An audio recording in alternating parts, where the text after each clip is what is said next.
Once upon a time, I was a sceptical non-believer, driving up the road to Queensbury into an impending thunderstorm and listening to Steve Wright on Radio 2. As I drove further and further up the hill, the atmosphere got stranger. Then I knew there was something horrible on the back seat of the car.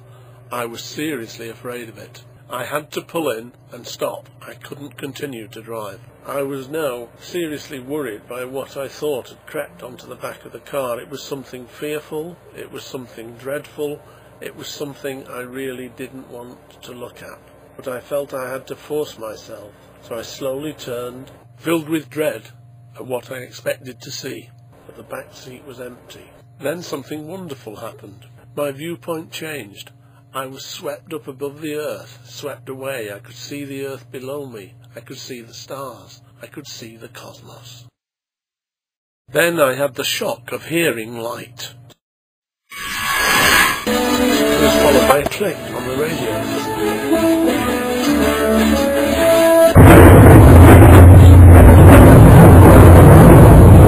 I'd had a mystical experience of the sort I'd always dismissed as irrational. It was caused by the massive build-up of electrical charge in the atmosphere brought about by the approaching storm. That intense electrical field had triggered waves of neurons in my brain, which I'd felt, first as an intense fear, and then, just before the release of tension from the lightning strike, as a mind-expanding moment. I heard the flash of light, as the collapse of the field triggered my audio nerve directly. It was terrifying, even though I'd been safe within the metal cage of the Jeep.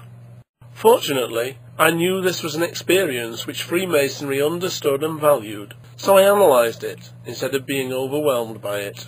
If you want to learn a little bit more about it, why don't you read The Lost Key, the book I wrote about the Supranatural, Secrets of Freemasonry. You can buy it at all good bookshops, or draw it down instantly from the ether as an e-book.